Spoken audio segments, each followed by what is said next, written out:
Hey, welcome to Museum Nights. It is so exciting to see you all here.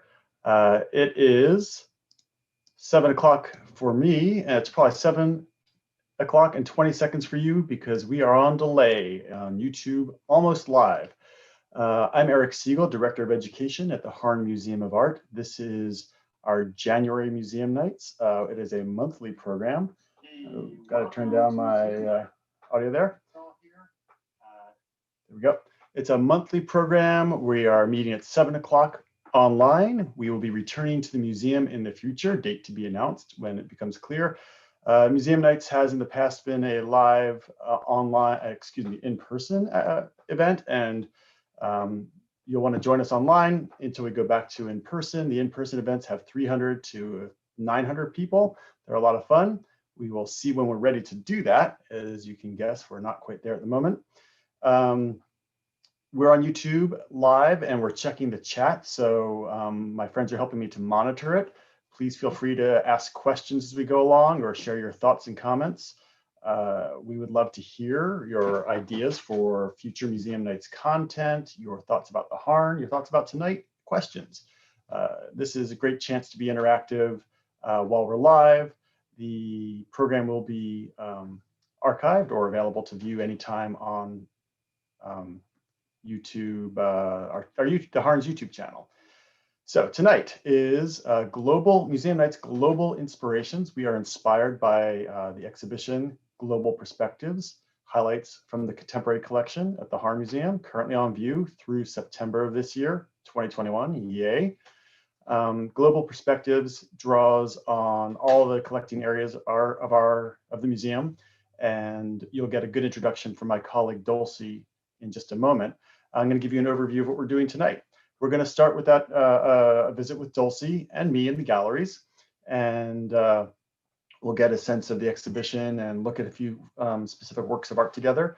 Then my colleague Mimi from Education at the museum is going to join us with some UF students and former students, a variety of majors, but all passionate about photography and all winners of the UF International Center's Global Culture Photography Contest from the past couple of years. They're really exciting. Their work is really cool. We're looking forward to finding out the stories behind some of their global photographs. And your live questions will be very welcome then as well.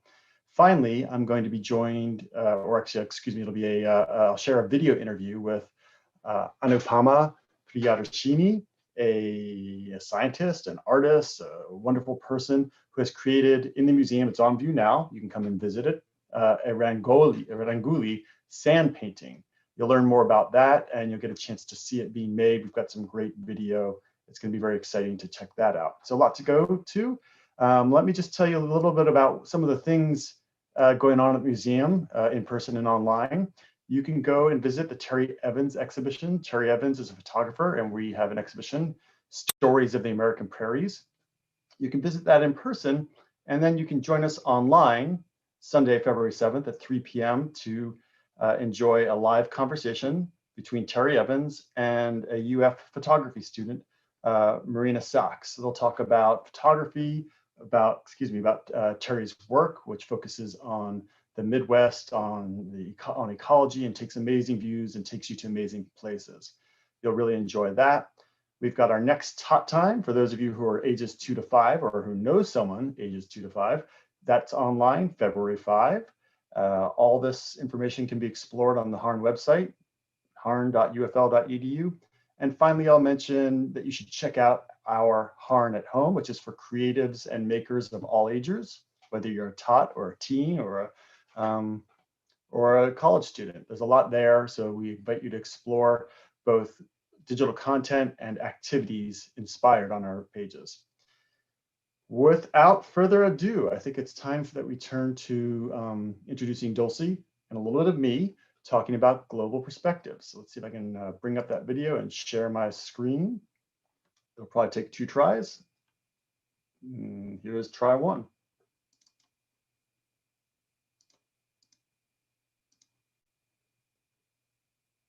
All righty, let's enjoy Dulce introducing Global Perspectives. Global Perspective celebrates the Harn's contemporary collection through a wide variety of works that were created between 1958 and 2016.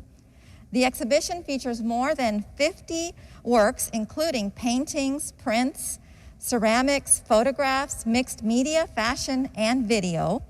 Most of the works are drawn from the Harn collection, but we also have some wonderful works that are on loan from local collections. The show is a celebration of global interconnectedness. There are 32 artists in the exhibition, and they represent artists from Asia, Africa, Europe, North America, and the Caribbean. In curating the exhibition, I teamed up with curatorial colleagues, including Carol McCusker, curator of photography, Susan Cooksey, curator of African art, who retired in November, and Elisa Payton, assistant curator of Asian art. One of the sections explores the architecture and energy of city life in the United States. And there are a number of prints in this section and one painting, and they depict life from different vantage points, whether up close, such as some of the prints that show diners in New York City or figures outside in a public square, and also images that show the city from dizzying heights, for example, way high above New York City. And those are works by Yvonne Jacquet, who captured views of the city from airplanes, from helicopters, and also from tall buildings like the Empire State Building or the World Trade Center.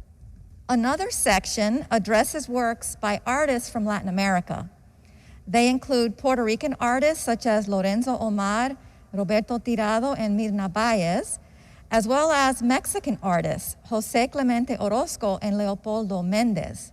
And a number of their works address themes of political struggle and also resiliency of daily life. Next, we have a section addressing global trends in East Asian art. The artists represented in this section have worked at the forefront of cultural change. Examples include works by Japanese ceramists Satoru Hoshino, Japanese prints, photographs by Chinese and Korean artists, and paintings on paper by Chinese and Japanese artists. The final section includes artists from Africa. Several of the works here allude to or incorporate cultural and historical motifs, often posing a counterpoint to contemporary ideas and issues. Highlights include ceramics by Magdalene Odundo, who was born in Kenya, and a number of works by Ghanaian artists, including a painting by Jeremiah Kwarshi, a textile ensemble by Juliana Nortaye, and a spectacular large multimedia wall piece by El Anatsui. Altogether, the works featured in Global Perspectives allow us to explore intersections and resonances across temporal and spatial boundaries, cultures, and artistic genres that illuminate these artists' global commonalities and accomplishments.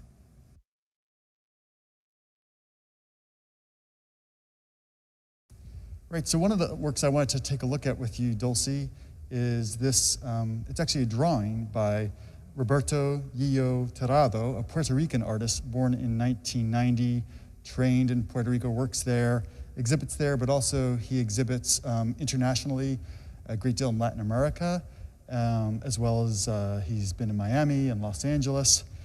He's well known for his installation projects, his printmaking, sculptures even, but this, as I said, is actually a drawing. It's on graphite, so it's rather than it being a print, it's a single work. It's undated, it's untitled, but here it's, he's written his name and it says 14, so it may be from 2014. And for me, it was very sort of powerful just as a visual image. I'm curious, Dulce, if there's something about it that captures your attention. Well, when I first saw this drawing, I was captivated by the scale, the difference in scale. I mean, I can readily make out that this is a coin, an American coin. It says United States of America, and I'm trying to read the text, which is upside down, so that's kind of a fun exercise. But then on closer looking, I saw the little figures and was trying to imagine what's happening here. Why are they being Are they being crushed? What's happening? And what did you make of that? That was exactly my train of thought too. I thought it was really a stark composition. There's a lot of white paper, very bold drawing, strong contrasts of light and dark on the quarter. Scale, of course, as you mentioned. I brought a quarter along as a visual example in case you're not familiar with the US quarter. It's quite a bit larger. It's upside down, so as Dulce noted, it's a little difficult to read, but it's entirely accurate. It actually has a printer's mark, the P, which is Philadelphia, but here perhaps it evokes a little bit Puerto Rico, since that's so much the context for his work. And then it does seem a little bit humorous, just in the sense of the quarter being so large as depicted, and these figures, although seeming to be suffering, so not that funny, darkly humorous, I would say, they're so very small. And my first thought was that it had something to do, I mean, he's, as an artist, is interested in sort of critical perspectives on social and political developments, contemporary issues. So I thought it was perhaps the American dollar crushing the Puerto Rican people, related perhaps to the 2014 government debt crisis and the austerity measures, which have been so difficult for people to live under. But when we look a little closer, who are the people that you see here?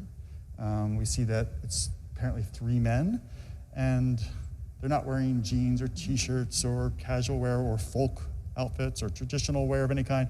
They're wearing apparently suits, and all of them have shaven heads, so they're very kind of anonymous and uniform.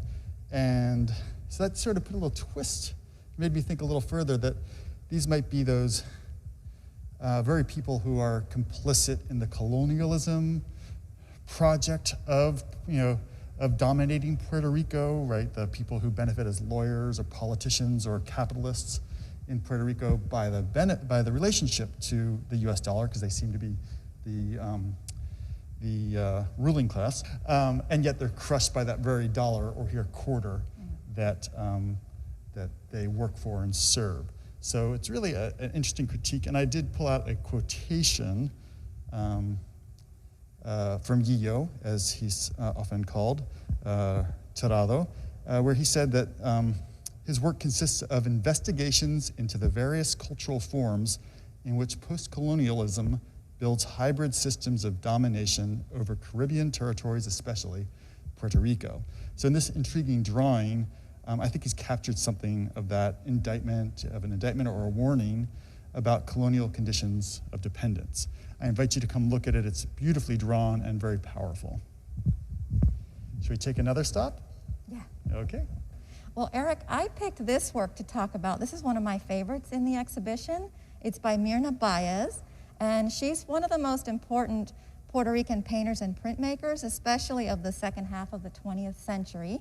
And she studied art in Madrid at the Real Academia, which is one of the most prestigious art academies in Spain.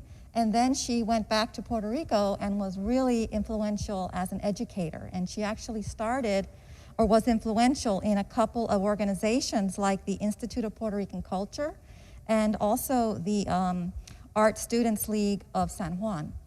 And in her work with these organizations, she was also a really important promoter of the younger generation of women artists. So she was a very important figure.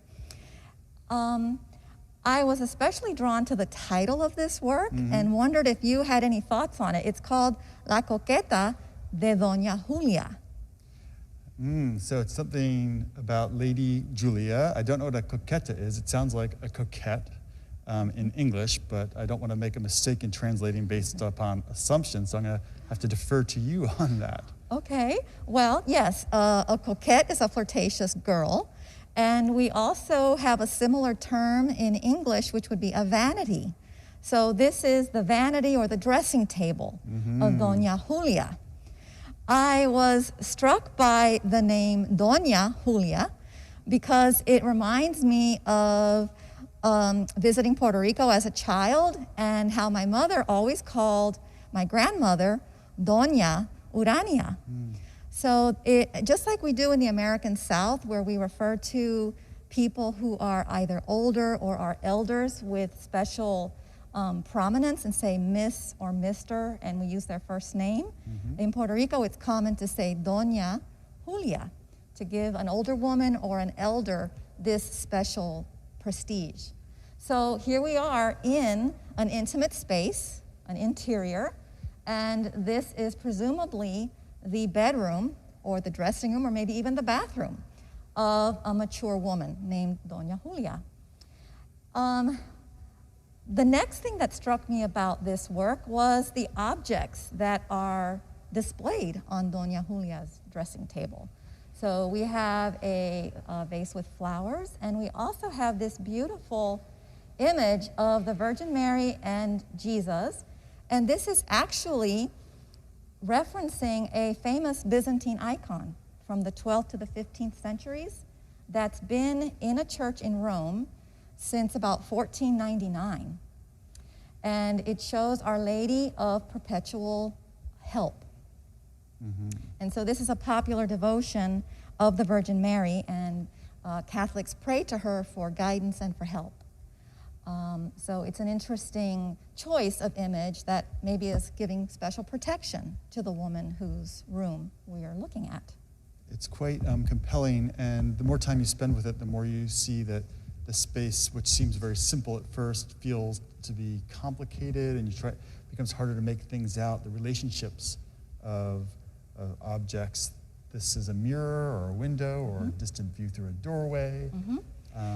Yes, mirrors and views to rooms beyond, like through windows or doorways, are really an important motif in her work.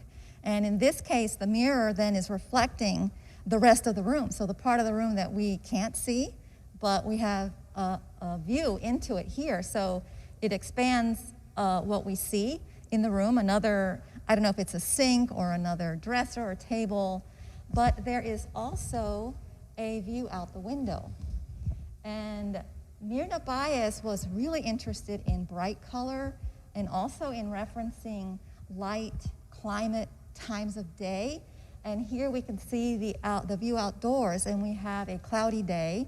And those clouds are even permeating the room. They've almost taken over the wall in the background. And on closer view, if you can see this little figure, it looks like it's an angel with wings, and just made me think in the context of Our Lady of Perpetual Help that perhaps this is a guardian figure or a protective figure for the subject. The flowers are very much alive. Often flowers are memento mori, symbols of the ephemerality of life. Cut flowers live and then they die, and so their death is a little bit implied in their being present here. And there's a lot of shadows here. There's a sense, possibly, at least for me, as I'm looking at it from this angle, that it's a little mournful or somber. I agree, and it's possible that this is a memory or in reference, memorial to someone who's was no longer with the artist, that she was maybe missing or memorializing in the picture.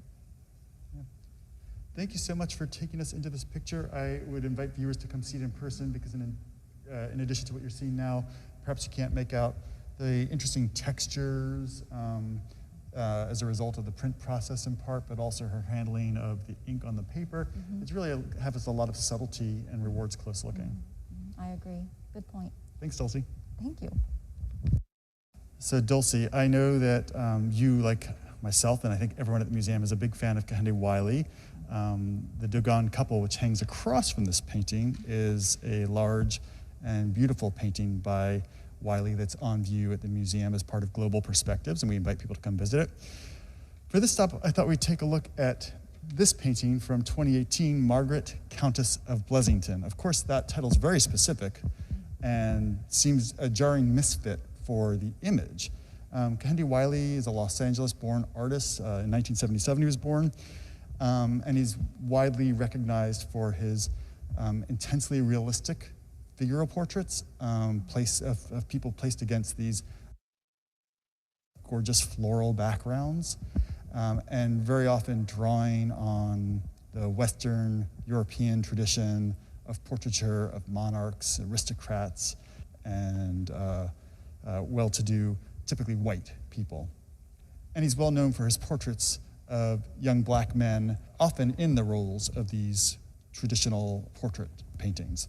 Here we have a figure who's anonymous to us, but here he's shown as noble and empowered, self-confident. He fills the frame, and what he seems to share with Margaret, Countess of Blessington, is this very distinct hand position, which matches that in the photograph and the Thomas Lawrence portrait from the 19th century of Margaret of Blessington. She herself had an extremely trying youth. She suffered tremendously at the hands of drunk and selfish men, but rose to become a woman who ruled culture in salons and was very admirable in her literary accomplishments. The image here seems to channel something of the pain of Margaret into a figure who claims his own heritage, lineage, and inspiration, particularly summoning, I think, Egypt. His t-shirt just reveals the word Egypt. This scarf, which is a little hard to identify, certainly has suggestions of the Middle East to it, and he has this incredibly self-composed presentation. It's really a powerful and inspiring painting that we're so pleased to have on view as alone here at the museum. Mm-hmm.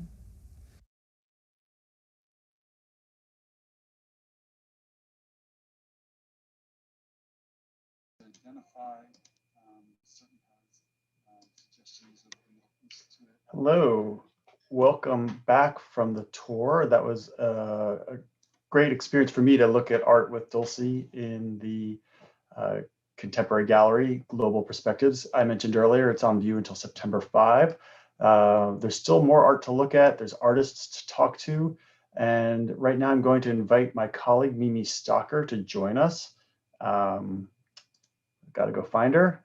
Oh, she made it happen. Hey, Mimi, great to see you. How are you this evening? Good, how are you? Are you on mute or? Can you hear me? I can't hear you. Oh no, There you go. Excellent. okay. I was on mute. Great. So Mimi, you're going to speak with some of our the global culture photography winners and learn about their work and the stories behind their art. I'm going to step back and enjoy the program. Thank you. I'm trying. I was on mute. Great. Mimi, you're going to speak with. And Diana's coming on.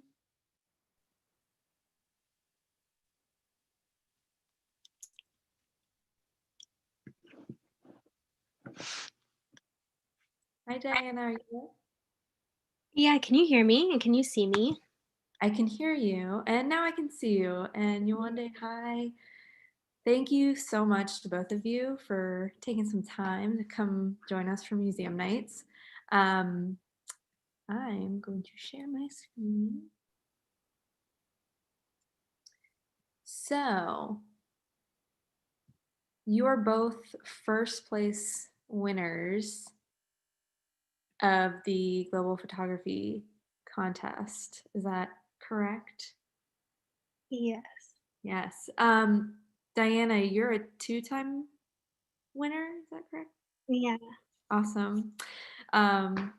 Congratulations to both of you. I just thought I'd get started just to introduce what the contest is. So this photo contest has been going on for the past 18 years with the UF International Center. And there are 3 different categories where first, second, and third place is awarded. And Diana, you won this year in the alumni category. Mm-hmm. And Yewande, you were in the service learning and study abroad. Awesome. And then Sorry, I didn't realize I was muted. you're good. And then the other category is the faculty and staff category. So we also have we have Yewande and Diana's photographs, and then we also have some photographs from another winner, Fouad Sayed Mohammadi, and he couldn't join us today, unfortunately, but after we speak, I'll be playing a little video clip where he talks about his work. So I thought we could just dive right in. If both of you would like to briefly introduce yourselves, that would be great. Just maybe what you're studying or studied, and just a little bit about what interests you in applying to the contest. I don't know who wants to go first. I mean, you've done this before, Diana. Come on. All right. Yeah, so my name is Diana, and I did my undergrad in marketing and mass communication studies. And then I did a master's in international business. So those two photographs are actually, one of them is from one of my trips with that Master of International Business program. We got to go to Malaysia for a couple of days, just learn some of their business practices and their culture. So that first one is the Batu Caves in Malaysia. It was a really, really pretty place, and it was actually kind of rainy. And you can see people with their umbrellas there, but we made the most out of it. So that was a really good time.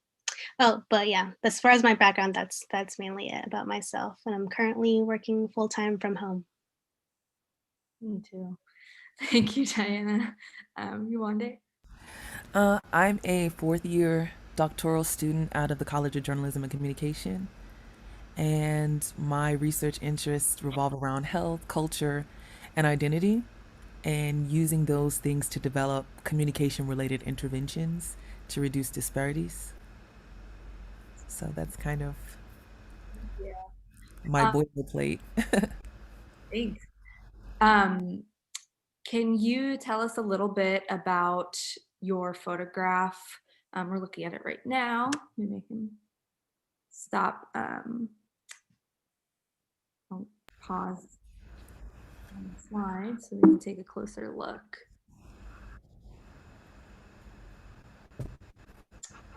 I was really struck by the colors in both of your photographs.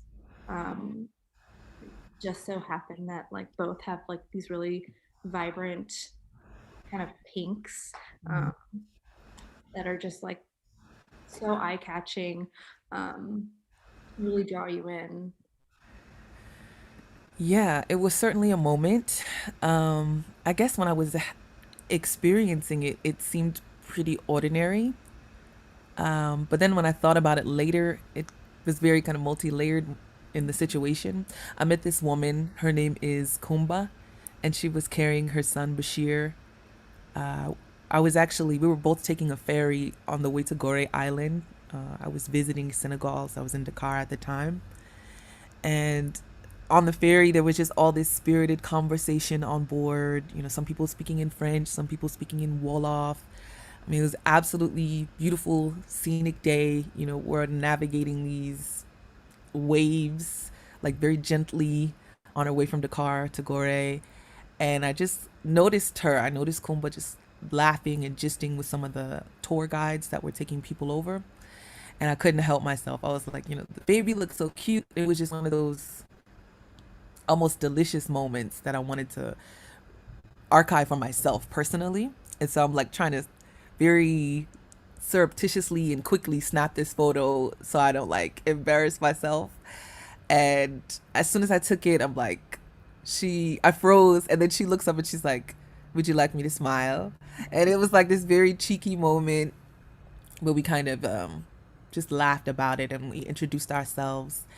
And I showed her the picture that I took, and I looked at it, and it was at the exact moment that I took the picture that her son just kind of peeked his eyes out from under the wrapper that he was being carried in, and he just looked like two little jewel tones in his face. It was just such a beautiful moment that I'm so happy that I was able to capture. Because before I even thought to enter it and knew about the global photo competition, it was just something that I would just scroll to on my phone and just kind of drift off about. Especially since we're going to Gore Island, which is a slave fort. And you know, I look at that photo and I'm like, oh my gosh, this is so beautiful. Mother and son, this very scenic moment, beautiful day in a country that I've always wanted to go to. And then after we introduced ourselves, we just kind of had this I had a very pensive moment of just thinking about all of the mothers and sons that were ripped away from each other, generations ago, during the transatlantic slave trade. So that's what the picture is for me. Yeah, the sun's eyes are so beautiful, and he's looking right at you. It's like hypnotizing almost. I know. Um, was this your first time visiting? Yes, it was. I saw a picture of the African Renaissance Monument and I was like, I have to go to this country. This country is amazing. And I just very randomly found a flight and Mhm. dragged my cousin along to go with me. And we had a blast. The people of Senegal were very kind and it was just a beautiful country. That's awesome. Um, Diana, let me scroll to your photos. So I have both of your photos up. You're welcome to talk about either or both. I just thought I'd include them both. Um, yeah, can you tell us a little bit of the backstory behind? Yeah. So the one on the right, the one for this year, that was taken in Bangkok. So that's a temple called Wat Arun, and it's a Buddhist temple. And actually, whenever you go to any of these temples in Bangkok, they are full of not just tourists, but actual people that are, going to pray and everything. So here for this photo specifically, there was no one in front of the temple, which was like my perfect moment to take a picture. But also there was a sunset going around in the background, and obviously, I had to put this into Lightroom and play with it a little bit more, but the sunset was unreal. And a photograph can never pick up what it actually looks like in person. So in person, it was absolutely breathtaking. But what stood out to me the most about the temple itself is that it's from the 16th century, I believe, and you can just see how like well preserved it's been over all these years. And I'm sure there was a reconstruction actually in like 2017, but still for a temple to look this good after so many like centuries, it's just amazing to me. And you can also see like the little dirt on the steps and everything, and that's just from time. But this is just one of the most pristine places that I've ever been in, and it just, yeah, it just is a really, really pretty place. Yeah, it's funny that you say, a photograph can't capture like the beauty, because I look at this and I'm like, oh my gosh, this is stunning. I can't imagine Thank you. what it'd be like in person. Yeah.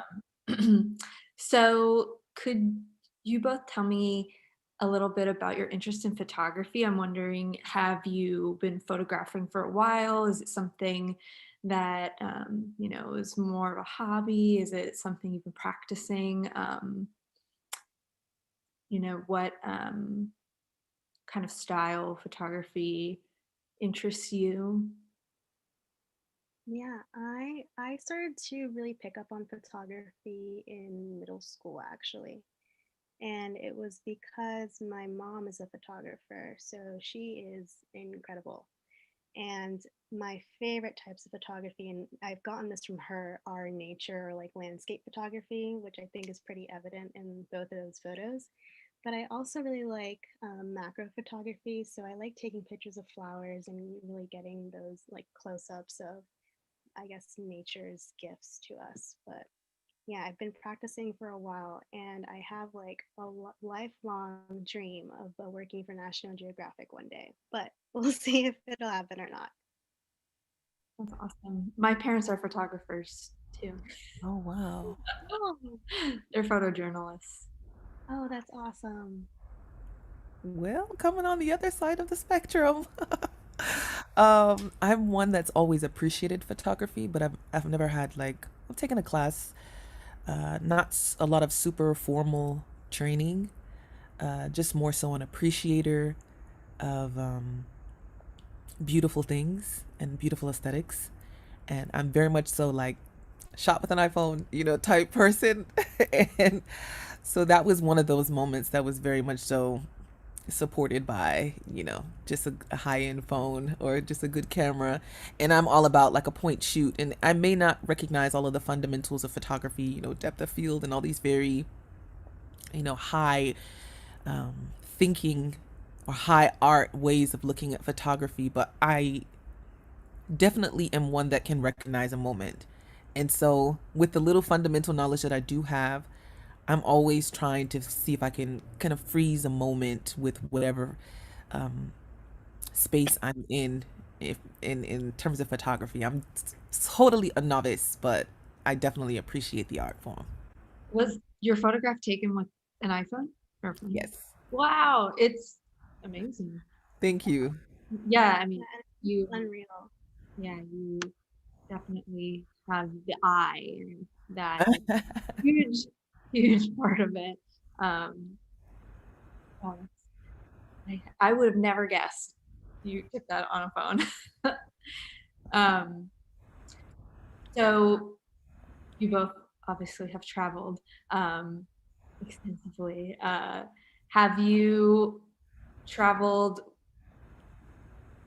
Well, I guess we're not, no one's really traveling now, but um, can you tell me a little bit about um, your experiences traveling, maybe how that's kind of inspired your kind of creative practices, a little bit about that, maybe where you draw your inspiration. Yeah, I think the trip to Asia actually was my very first trip outside of the US with the exception of Peru because I was born in Peru. So I've been there a couple times during the summer, but my first time going out east was Asia. So I'm definitely inspired by the richness and colors of the different places, different countries that I got to visit. Um, and I'm looking forward to the day when we can travel again. I actually had plans this past summer before COVID and everything to go to Machu Picchu for the first time, which would have been amazing. And I probably would have gotten really great shots. Um, but yeah, I think when it comes to traveling, it's definitely something that I would like to continue to do in the future. And I don't really envision um, myself not traveling. So something that I look forward to in the future for sure. Wow, Diana, we're like opposite. It's in a lot of different ways. So I think it's interesting that we're both a part of this conversation right now. Mhm. But I'm very much so like avid traveler. Um, I my first international trip was when I was 1 years old, well, turning 1 years old. I was going back to, we're going to Nigeria to visit family, and I think I've just always moved like I belong everywhere. You know, with the luxury of having the type of passport that I, have with that, the privilege that comes along with that. Um, and I'm heartbroken right now at the fact that we can't travel as frequently as I'd like to. I was planning a trip to go to China right before COVID became like huge. So I just think that timing is interesting. Um, but it's one of my greatest joys, and it's the way that I feel like I'm able to connect to people that I wouldn't normally have anything in common with. I mean, I've had some wild experiences of where I haven't been able to communicate in language, and you find all these other ways to tap into, your needs, and communicating kindness and communicating awe over the beauty of a new space or a new culture that you're being exposed to. So it's that's how I think about travel. Yeah, definitely.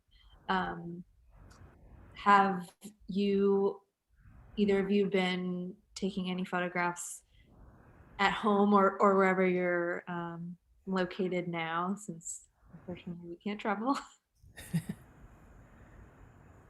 Yeah, I actually got for a little bit, I got into miniature photography. There's this photographer that I follow, and she does like really cool, like at home setups with like fruits and vegetables. And then she bought the little miniature people from Amazon.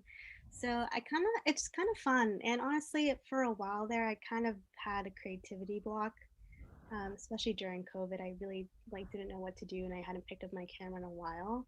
So I started to do that, and that was fun for a little bit. And then now I just try to go to parks sometimes with my mom, and we take pictures of the landscape there. And then I still do a lot of macro photography of flowers and such, but nothing outside of that. But it's something to keep me going and to keep me inspired.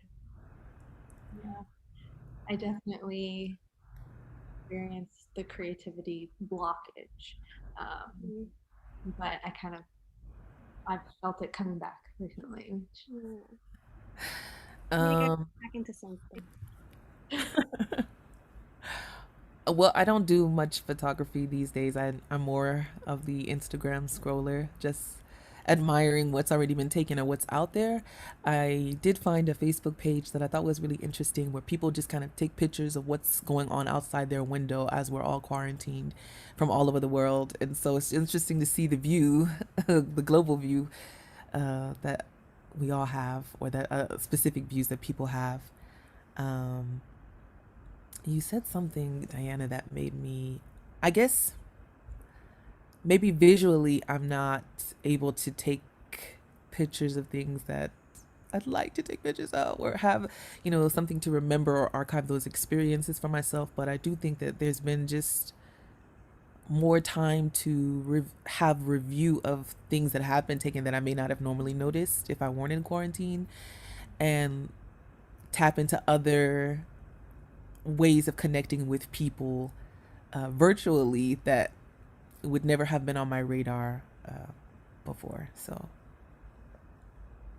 Um, what you mentioned about the photographs from outside of people's windows reminds me of an artist that we actually have on view in the museum right now in an exhibition called Breaking the Frame. She's a photographer. Her name's Rania Matar, and she has been doing a series where she's actually on the outside and she's taking pictures of people who are in their homes, kind of in their window frames.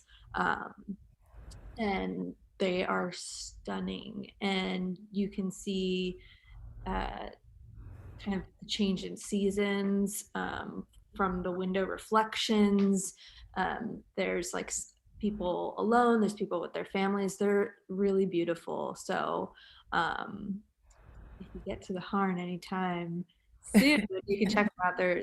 Her work's awesome, and she's on Instagram too, where she posts some of the series. So yeah, there's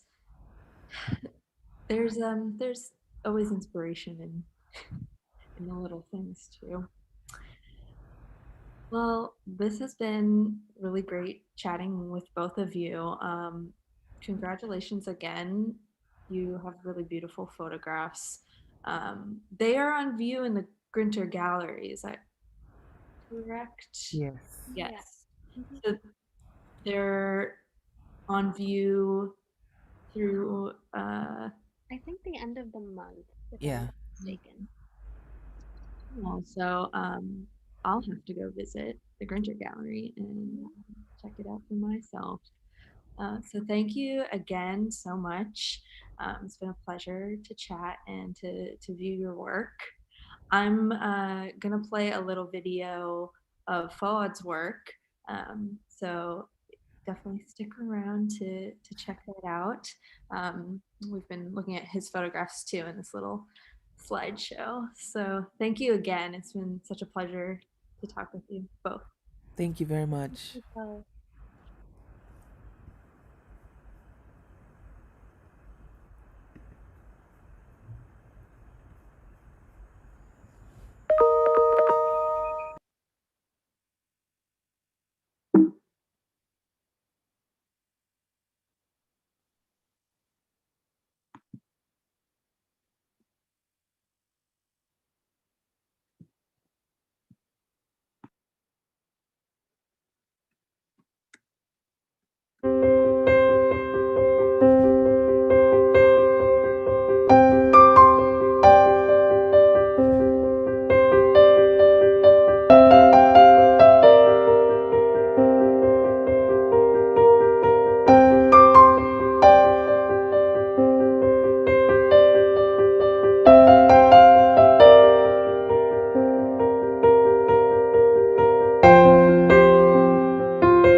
So we can take another look at Fuad's photographs.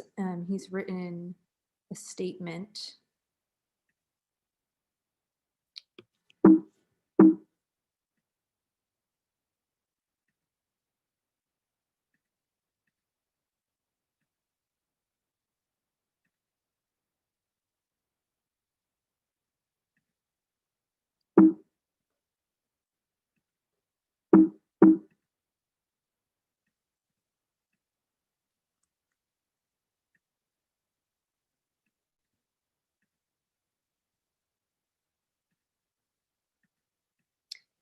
Eric, are you there? I'm here. Would you be able to either share the images of the PowerPoint, Yes. or read either? I'll go ahead and do both. Okay. Is this in a slideshow? I'm gonna have to pause it as well. You've been having that. And I will try and share my screen that I have open. There we go. Great. Mimi, by the way, Yewande and Diana were delightful, and your conversation was so inspiring. Thank you for that. Fuad unfortunately couldn't be here, but he, along with his photographs, had a short statement that we wanted to share with you because it connects to everything we've been discussing. After coming to the United States in 2018, I focused on my research and thesis, the manipulation in pure photography. For part of this research, I went to Iran during a break and took this series of photographs. I took these two photos, tea in a bazaar and color in a bazaar. Color in a bazaar in the daily market in Kurdistan, close to the Iraq-Iran-Turkey borders. Daily bazaars are a series of shops that are erected for one day. Curse you. Are erected for one day and for one day. The history of some of the shops go back more than 100 years. People get together in the same place for over a century now. There is no architecture or permanent structures, just a bunch of temporary things to hold the daily shops where goods are traded. Daily markets are the best place to see naive and pure thoughts from humans. It's also the best place to take straight photography. Tea in the bazaar is a shot of a temporary cafe shop where they make tea for customers and merchants. I got to enjoy the taste and aroma of a hot tea in winter. The moment can't be captured in a picture, which is why I want to show these pure photography images as derived from reality. Thanks so much, Fuad. That was really a wonderful contribution to the conversation we've had. Mimi, thank you so much for creating such a wonderful event and for sharing questions from the chat. Really great. We have one more stop tonight, which is to invite or actually present a pre-recorded video because it includes the creation of an artwork, a conversation between myself and Anu Priyadarshini. Anu is here in the chat, so you can actually ask her questions in the chat while we're enjoying the interview and watching her work. I'm going to queue up the video, share the screen, and let's see how we do. Let me turn off my. I'm Eric Siegel, and this is Anu Priyadarshini, who is a guest artist here at the museum creating a Rangoli sand painting, which is in process right now and right here between us. Anu, thank you so much for being here. It's really an honor and a pleasure to spend the morning and now the afternoon with you. We've had a lot of visitors stopping by to watch and to ask a lot of questions. One of the questions they ask right in the last 5 minutes, a couple people have said, how long have you been working so far? So this Rangoli piece not done yet, not finished yet. I started around 10 and it's almost 1.5 hours, so here. So that's about an hour and a half. It's been wonderful to watch you work. it's creation, it's sort of part dance, and really remarkable. Can we begin by having you tell me about yourself a little bit? Okay, so my name is Anu Priyadarshini. I'm basically from India. I live in Gainesville. As a Indian folk artist, I am doing Rangoli art and kind of Indian folk art, just like Mithila painting also for Indian community and Gainesville community too.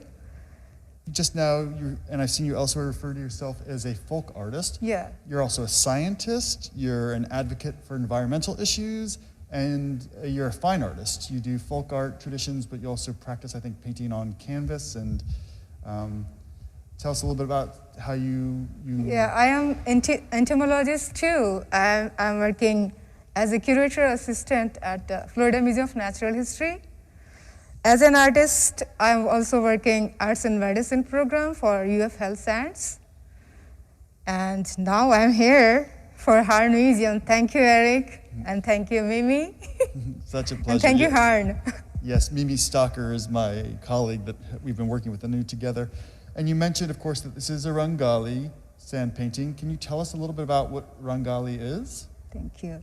So Rangoli is Indian folk art, patterns created on the floor. So materials, we are using colored sand, colored rice. Mm-hmm. Sometimes I'm using flowers petals also. All kind of natural colors, just like turmeric, vermilion, you know that? Yes. Yeah. So, I mean, spices coming from kitchen, I love to do that with... Beautiful and tasty, yes. Yeah. And the basic color is actually powdered white rice or wet white rice, paste of powdered rice, okay? So Rangoli, can you tell us a little bit about where it comes from? I understand that it's at least a couple of thousand years old as a practice. Is that right? Yeah. So it's ancient art, actually. Yeah. So I was asking. Rangoli is, I think, a couple millennia old at least, and I'm curious. And it's practiced throughout India. I'm curious if you can tell me a little bit about why it's practiced, how it's used, what are the occasions? So this is actually for welcoming visitors, inviting people, and also people thought this is for bring good luck, you know? Mm-hmm. So some people like to draw the main entrance of the home. Mm-hmm. Also, big festivals and big events. Big events. Yeah. So I love it here for the Harn Museum because insofar as it symbolizes welcome and good luck, we're ready for some good luck here early in 2021, the new year. Yeah. And, thank you for that. And of course, we're delighted to have it inside the museum near the front entrance so people can feel the welcome it offers. That's why I love this space. Yes, the space. It's very beautiful here. Yeah. Can you tell us how you first began to do Rangoli and how that's evolved for you? This art is actually coming from my family. My mom did that, and I saw, and just in our festivals we do every occasion or we have lots of events. So I did with my mom, and then just like professional, you know. Yes. Yeah. The center part is only in my mind, and then after that, the design. I did that. I don't know what is the end result, but I will do that. So you knew you were going to start with the orange and the blue part, and then from there it evolved. You just responded to it and continued exploring patterns. Yeah. It's so wonderful to watch you work. You use your fingers and pencil erasers and funnels and sieves. You get to handle the sand, and do you have a special connection with that and the textures, and you get to walk in it in bare feet? In India, North India and South India is a little bit different design and techniques and all thing. So we are using generally paste of powdered rice. So this one is not my style, but here in Florida, it's easily available sand, So I'm using colored sand with Rangoli. Yeah. Yes, it's very beautiful. So a lot of skill and practice and experience, and then you spend hours creating it. How do you feel knowing that it's going to be eventually wiped away? I don't think I'm sad because, art or every living thing, living thing is gone, If you are here, then sometimes you are not here. So it's okay. It's part of that cycle of life. Part of life, yeah. Which makes me think about your environmental interests. I believe that you are passionate about elephants and elephant preservation. Is that right? Yeah. So in Gainesville, I did fundraising for CIFAE, Conservation for Asian Elephant. Here, Ron Chandler from UF, he is the founder of CIFAE. So a real conjunction of your scientific interests, your environmental passions, your artistic. I love elephants, peacocks. If you see my paintings or Rangoli, lots of art is based on peacock and elephant. Yeah, I love that. Great. I think I've seen some of your elephants and certainly your peacocks on your website. And I will pop your website into our video, maybe around here, so people can go visit it. Thank you. And see some of those other works that you've done featuring the birds and the beasts of the world. It's really wonderful to talk with you, Anu. You did produce a sand painting with the participation of visitors in 2018 in the gallery of the lobby. Here we are further into the galleries. Is this your first time doing a sand painting really inside a museum proper? So this is my first time doing this kind of art inside. I did actually earlier in outside, just like Depot Park, and outside of, for Nurses Week 2 at Sands. So outside I did that, but not inside. Thank you, Eric. I feel like we found a space where it will be safe and not trampled on, and people will be able to enjoy it, both while you're making it today and while it remains on view. Yeah. Thank you. Thank you, Anu. Thank you, Eric. Alrighty. Enjoy museum nights. Hey, so wonderful to share Anu at work on the Rangoli painting that is currently on view at the Harn. You can come to the museum and see it in person through this Sunday. So tomorrow's Friday, Saturday, and Sunday. And then it will be swept away, and we won't be sad because Anu said that's okay. I have one more wonderful thing to share with you in just a moment, which is a 1 minute, 20-second time lapse of the entire sand painting being created over the course of, I think it was about 5 hours, but you'll see it in a minute and a half. Before I play that, let me just remind you as we head towards the close of museum night, there's a lot going on at museum. There's a lot online, www.harn.ufl.edu, Harn, H-A-R-N. Please check out the website for things to do and things to watch, and come see our exhibitions. We are open. Hours are listed on the website. Terry Evans and Marina Sachs will be speaking live online right here, Harn YouTube channel. Sunday, February 7th at 3 p.m. The current exhibition is Terry Evans' Stories of the American Prairies, and UF student photographer Marina Sachs will be in conversation with Terry Evans. Looking forward to that tremendously. Top times coming up February 5 online. Again, check our website. And Harn at Home has many activities. You're wondering about the next museum night, a month from now. That would be what, January? We are January now, so that'd be February 11th, I believe. Sankofa We're celebrating the arts and creative spirits from many cultures of Africa. Looking forward to sharing with you and partnering with the University of Florida Center for African Studies in presenting that online exhibition, again, right here on YouTube. So now let me, as we segue to farewells, thank Mimi, thank Diana and Yewande and Fawad for joining us, Anu, of course, and my many colleagues who have worked so hard for tonight. And now I'm going to share this amazing time lapse with you.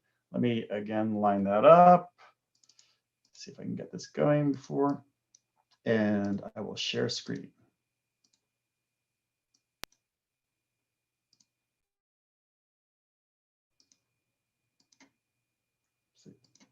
Play, here we go. So I think we are rolling. I guess I can talk over this because there's no audio. Again, Anu created this Rangoli just this past week. Many of it, you can see some of the visitors stopping and admiring and just being astounded by her creative and talented spirit as she spontaneously develops this design. So glad that we're able to host it at the museum and that you can, again, still visit it through Sunday. The museum's open until 5 o'clock Friday, 5 o'clock Saturday, 5 o'clock Sunday. And looking forward to you checking it out.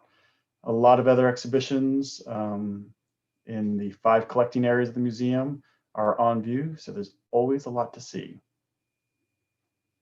Thank you so much for joining us for Museum Night. It's been a real pleasure. We look forward to seeing you in a month when we present Sankofa. And in the meantime, please stay well, stay healthy, stay careful, and treat each other beautifully. Thank you very much. Good night.